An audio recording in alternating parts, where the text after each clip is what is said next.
Hello, this is Drew Tone with my AEP 800 Module 4, Fostering Creative Thinking. I kind of created a business type plan for schools in order to foster creative thinking. I'm going to go through a 7-step process to foster creative thinking in schools. Step 1, always be moving forward. Every single lesson that we do, every single meeting, every project, every assignment in education can be done differently and can be done better. Whether it's education or business or your own life, everything that we do can be perfected even better than we're currently doing it. The current solution that we have for these problems, those are only temporary methods. That's how we should think of things. We should always be in search of a better, more efficient way of doing anything that we do, whether it's coaching, teaching, being an administrator, being a businessman outside of school. We should always be looking for better ways to do everything, more efficient ways to do everything. Step 2, second step to this is always ask for help. We don't have all the answers to everything. We need to utilize every single resource available to us in our schools. We need to ask the students what they thought of the lesson, get their feedback on things that we could change as teachers, things that we could change in the lesson to make it more relevant to what they want to learn. We need to talk to our teachers. Teacher to teacher, we all have different ideas. Currently here at Garden City High School we have PLCs where we talk to teachers about best practices and learn more up-to-date, newer ways of doing things. We need to talk to teachers outside of our school. We need to talk to teachers from different parts of Kansas, different parts of America, different parts of the world. Our support staff, we need to include support staff in this. We need to bring in support staff into our classrooms, whether it be custodial staff, whether it be cooking staff, whatever it may be, get them involved and ask for their opinions inside of the building. And administration, we need to have administration in our rooms. We need to have administrations all over our building and utilize those administration people to give us better ways to do things in the classroom, better ways to do things outside of the classroom. We also can't be afraid to ask community members for help. Oftentimes when we go to community members, most of the time it's for money. We need to bring in community members and let them watch us teach. Let them watch us run buildings. Let them watch us do the things that happen day to day in our schools to give us a better understanding of what they think, what they see.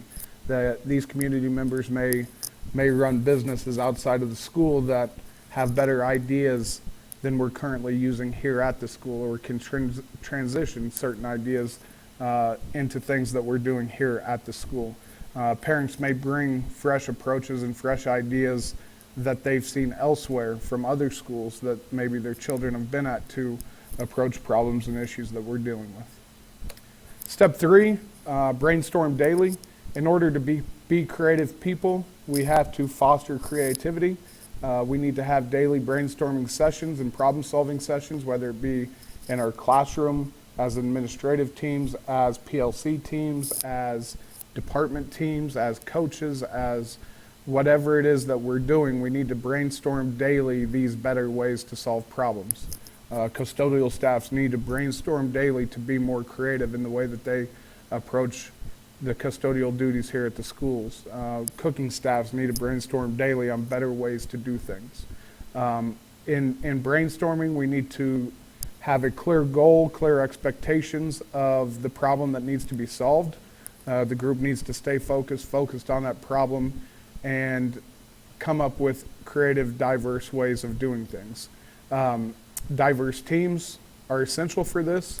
You can't have a whole bunch of the same type of people on a team. You need to have fresh attitudes, fresh ideas, and every once in a while, don't be afraid to sprinkle in people from outside of the school to be on these teams to help provide new ideas if things are getting bogged down. Again, we cannot create teams of like-minded people. We can't get a whole bunch of yes men or yes women on a team that just do what one person says. We need to have fresh ideas, creative ideas. And then in the end, you need to implement this best idea, this best practice that you've come up with.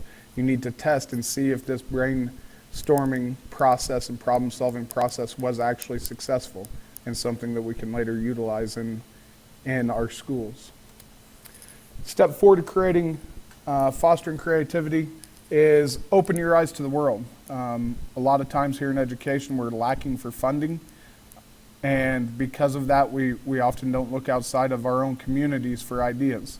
We're often only looking inside of our school, inside of our schools in the district for ideas. We need to start spreading our eyes and our minds and our attitudes outside of our own community. What are other towns that are successful doing? What are other states that are successful? What are they implementing? How are things in Japan and China and Australia and the Netherlands different than the way that we're solving problems here in America or here at our school? How can we be different? What can we learn from them? We need to take trips to those places. We need to see on more than just a presentation at a conference how things work. We need to actually get in the school and see what works and what doesn't work at those schools. What are successful schools doing that make them successful? See it in action. Find out why certain schools in certain states or countries are as successful as they are. What are other successful administrators, teachers, students, business leaders doing that make them successful? We need to show our students, all right, this is a model student that is a very successful student. This is why he or she is successful. The same with administration. Find other successful administrators and see what they're doing that makes them successful in their area. Find other business leaders. Why are those business leaders successful? And find these people that will be open to coaching you and helping you get better. Critical thinking, step 5 is critical thinking and creating creativity. You need to openly and critically discuss ideas. Be okay with effective criticism. If you have an idea, be okay with it being criticized and understand that criticism is good. It makes us all better. Okay, allow the staff and students time to share issues and concerns. If a student has a concern over how a lesson is approached, let them share those concerns. Let the staff share concerns with things going on in the school. Let the administrators and other teachers share concerns with what's going on in classrooms and be open to suggestions. Encourage diverse ideas, okay?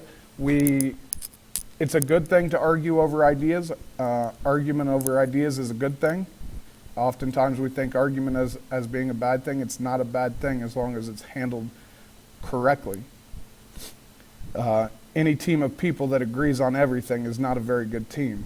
That's not a very diverse, not a very forward-thinking team. Be clear where the criticism stops.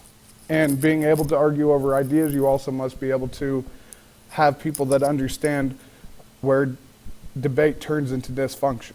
So be sure that people understand the difference between debate and argument and total dysfunction. Step 6, model creative thinking.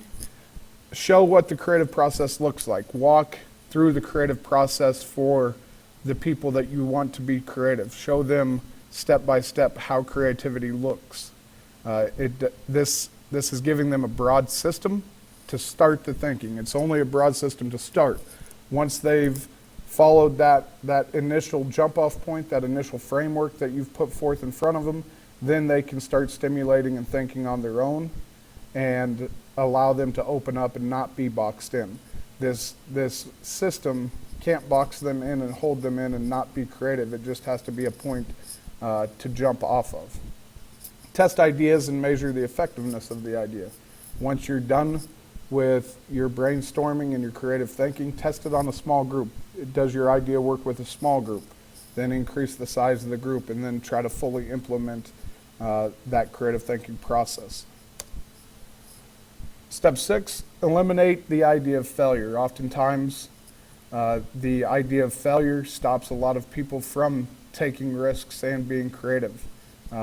All complete success means is a lack of boldness. We didn't We didn't try hard enough. If you're a football coach and you've implemented a new play and it's completely successful, you should have been more bold in the type of play that it was. If you're implementing a new strategy in your classroom and you kind of cut it back, scale it back a bit, and it's completely successful, you should have went further.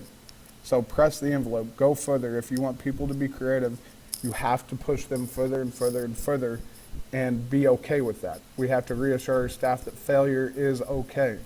Okay, the idea of failure is okay. It's not something that is a bad thing. We can't punish failure if it's working failure. All right. However, the one thing that we should see is progress. In these idea of failure, we have to be able to see that the person is progressing. It failed, and now we've tried this to make it better. It failed, and now we've tried this.